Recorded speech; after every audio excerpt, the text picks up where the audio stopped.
லவ்தேத்தூர் இயேசுஸ் கிறிஸ்துஸ். இயேசு கிறிஸ்துவுக்கு புகழ். தமிழ் கூறும் நல்லுலகில் வாழும் அனைத்து அன்புள்ளங்களுக்கும் வத்திக்கான் வானொலியின் வணக்கம். இறைவன் உங்கள் உள்ளத்தையும் இல்லத்தையும் தன் அன்பாலும் அருளாலும் அமைதியாலும் இன்றும் என்றும் நிரப்புவாராக.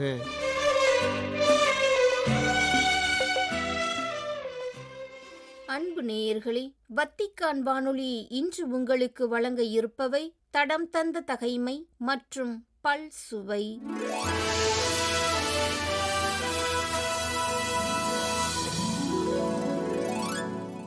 தடம் தந்த தகைமை: அரசர் சவுலின் இறப்பு.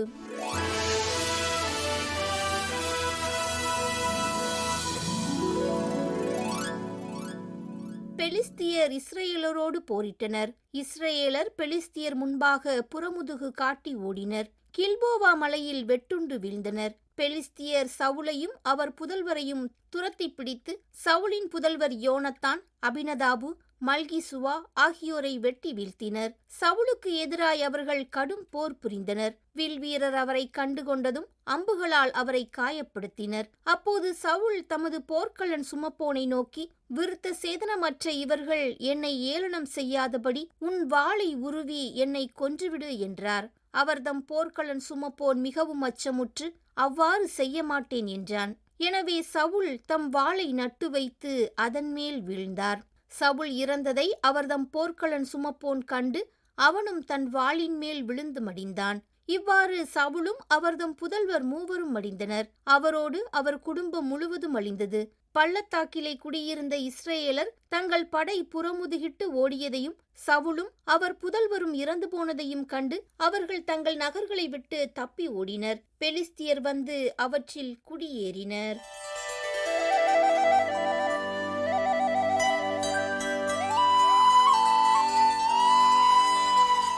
பல் சுவை: இவ்வாற புனிதர்கள். புனித ஆஸ்கார் ரொமேரோ.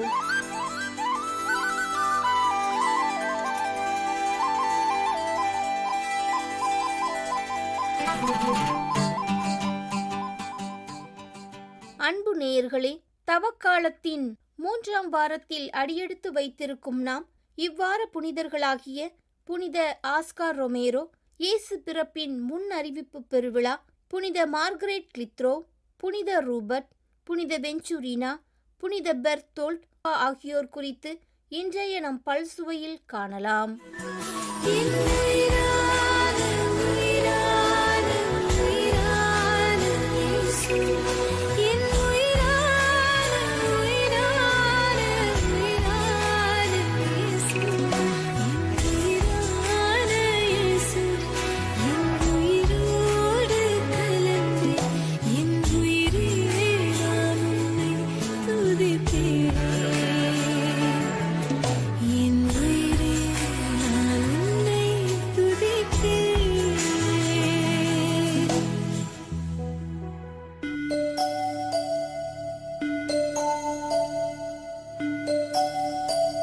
மார்ச் 24 புனித ஆஸ்கார் ரொமேரோ.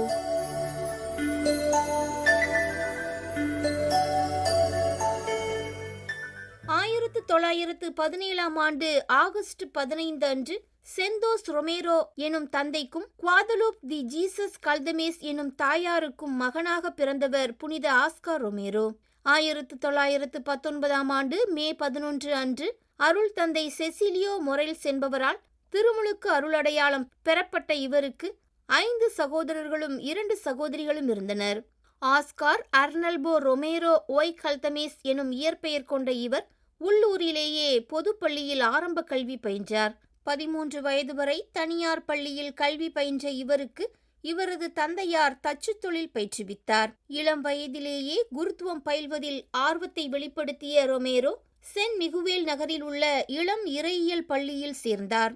தனது தாயார் நோய்வாய்ப்பட்ட காரணத்தினால் 3 மாத விடுப்பில் இல்லம் திரும்பிய ரொமேரோ தமது 2 சகோதரர்களுடன் அங்குள்ள தங்கச் சுரங்கத்தில் வேலை செய்தார்.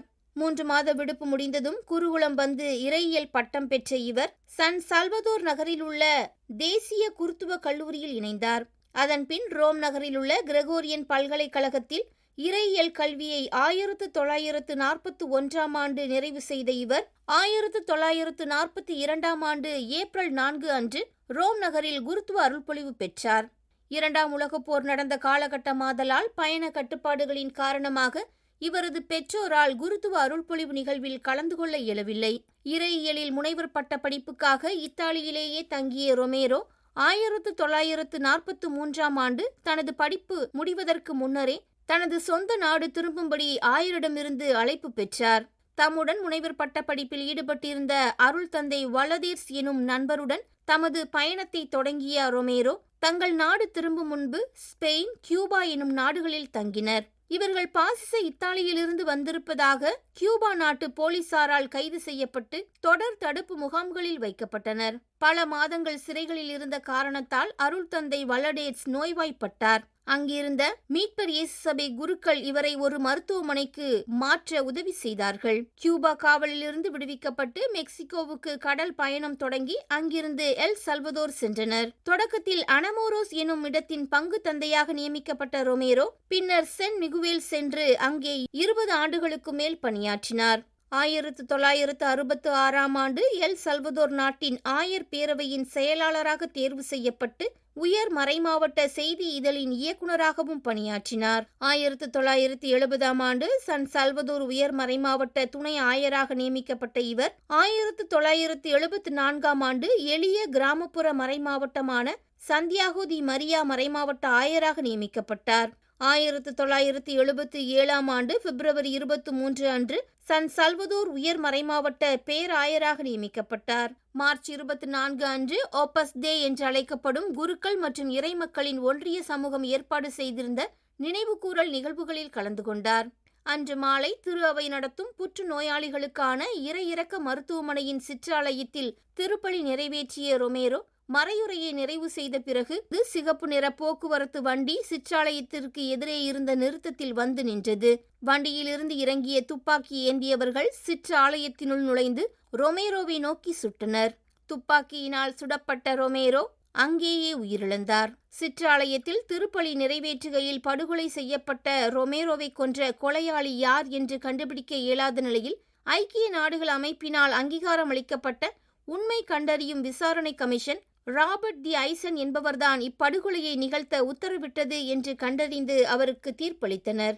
1997ஆம் ஆண்டு திருத்தந்தை புனித 2ஆம் ஜான் பால் இவருக்கு இறை ஊழியர் பட்டமும் அருளாளர் பட்டம் மற்றும் புனிதர் பட்ட நிகழ்வுகளுக்கான நடைமுறைகளையும் தொடங்கி வைத்தார். திருத்தந்தை 16ஆம் பெனடிக்ட் அவர்களால் 2012ஆம் ஆண்டு மீண்டும் இப்பணிகள் தொடங்கி வைக்கப்பட்டு 2015ஆம் ஆண்டு பிப்ரவரி 3 அன்று திருத்தந்தை பிரான்சிஸ் மறை சாட்சி என்று அறிவிக்கப்பட்டு அதே வருடம் மே 23 அன்று அருளாளர் பட்டமும் இவருக்கு வழங்கினார்.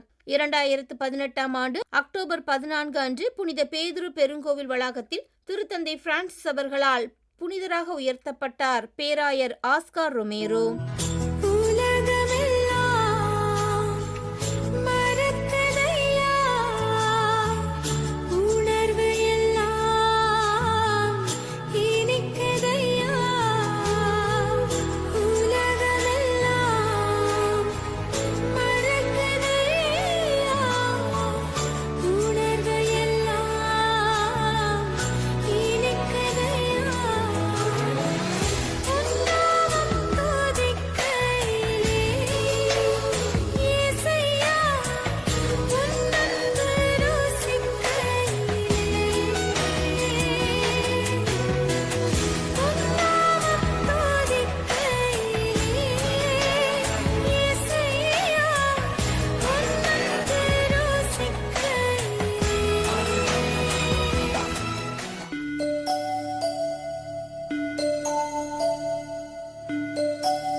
மார்ச் 25 இயேசு பிறப்பின் முன் அறிவிப்பு.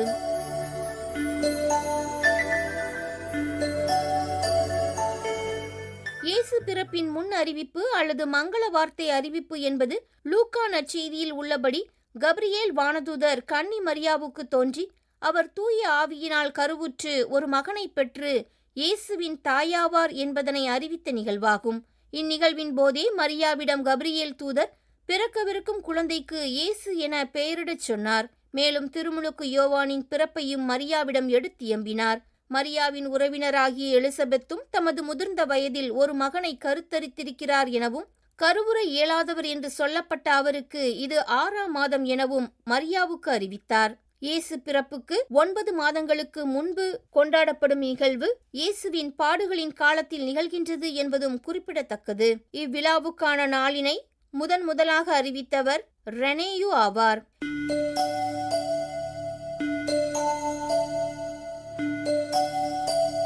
மார்ச் 26 புனித மார்கரெட் கிளித்ரோ.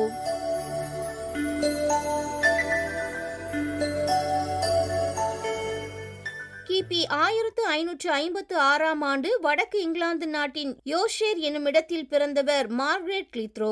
இவரின் தந்தை பெயர் தாமஸ். மெழுகுதிரி வியாபாரியான இவர் கிபி 1564ஆம் ஆண்டு மாநகர ஷெரீப்பாகவும் பதவி வகித்தார்.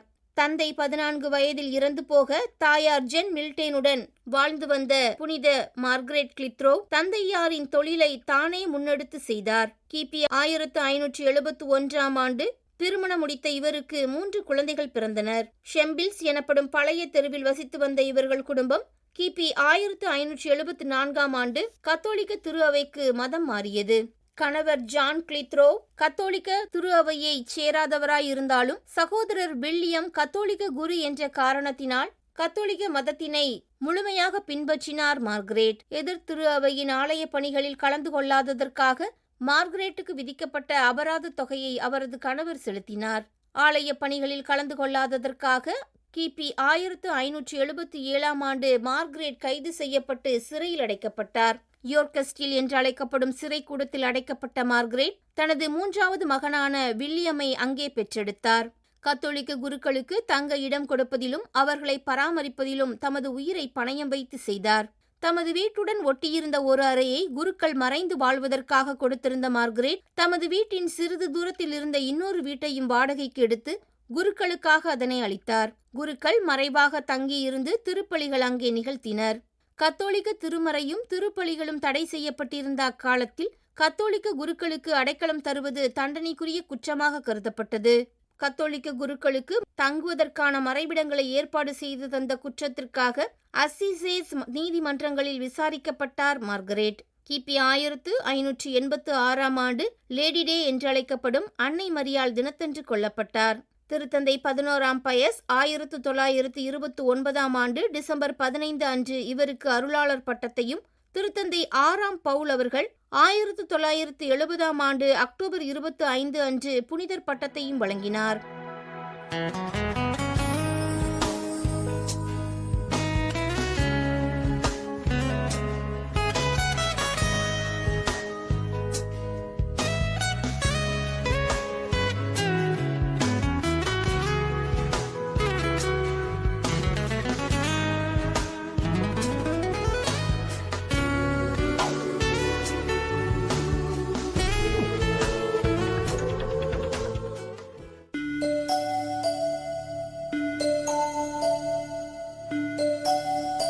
மார்ச் 27 சால்ஸ்பர்க் மாநில புனித ரூபர்ட்.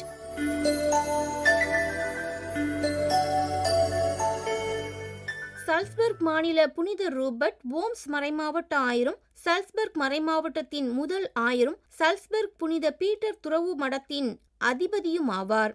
பிராங்க்ஸ் அரசன் 3ஆம் சைடல்பர்ட்டின் சம காலத்தவரான இவர் ரோமன் கத்தோலிக்க மற்றும் கிழக்கு மரபுவழி திரு அவைகளின் புனிதரும், ஆஸ்திரிய மாநிலம் சால்ஸ்பர்க்கின் பாதுகாவலரும் ஆவார்.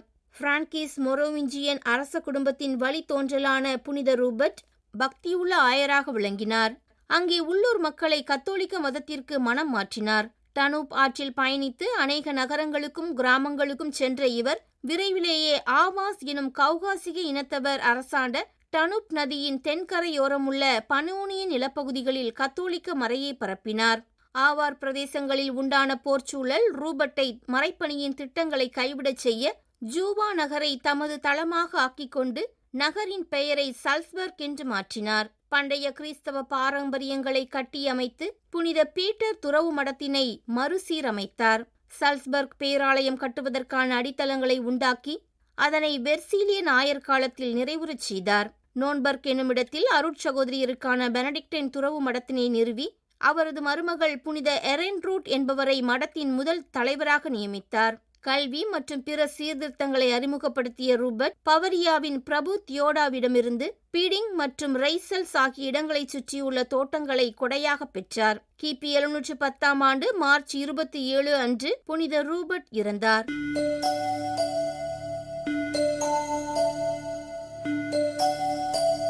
மார்ச் 28 பெர்கமோ நகர புனித வெஞ்சூரினோ.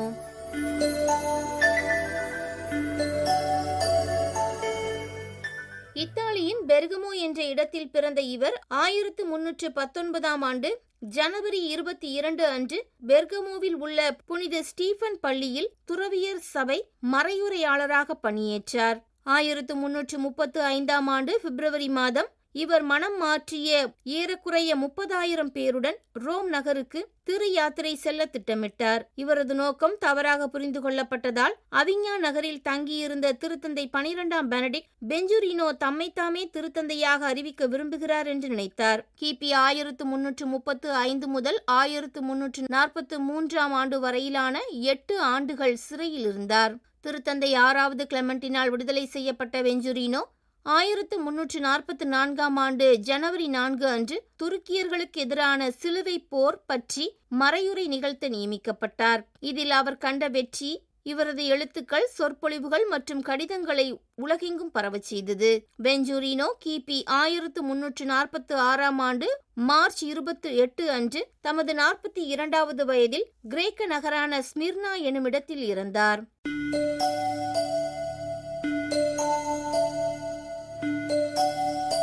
மார்ச் 29 கலபிரியா புனித பெர்த்தோல்ட்.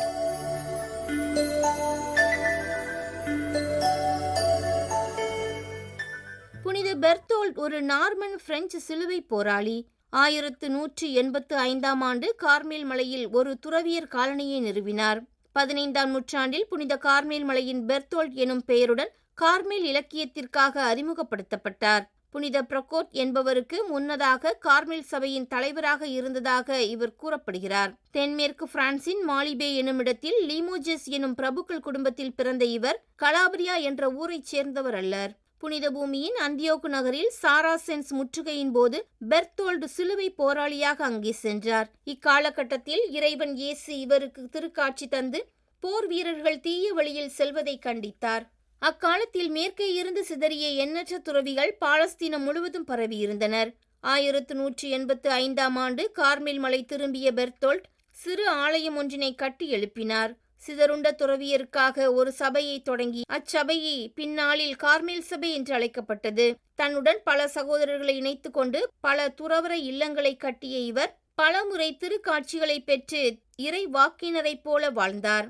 அர்த்தமுள்ள வகையில் தனது துறவர வாழ்வை வாழ்ந்து எப்போதும் இறைவனுடன் ஒன்றித்து ஜெபித்தார். சபை தலைவருக்கு பல விதங்களிலும் உடனிருந்து உதவிய இவர் சபை பலவித இன்னல்களை சந்திக்கும் போதெல்லாம் இவர் இறைவனின் அருளால் மிக திறமையுடன் செயல்பட்டு சபையை இக்கட்டுகளிலிருந்து மீட்டார். தாம் நிறுவிய சபையை 45 வருடங்களுக்கும் மேலாக தமது மரணம் வரை தலைமை பொறுப்பேற்று நடத்திய இவர் 1195 மரணமடைந்தார்.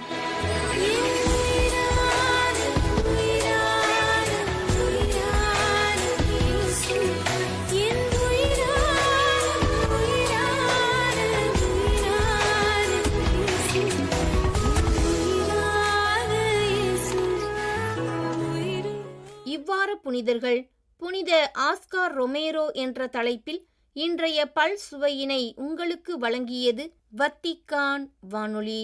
உங்களது ஆர்வமுள்ள செவிமடுத்தலுக்கு நன்றி, வணக்கம்.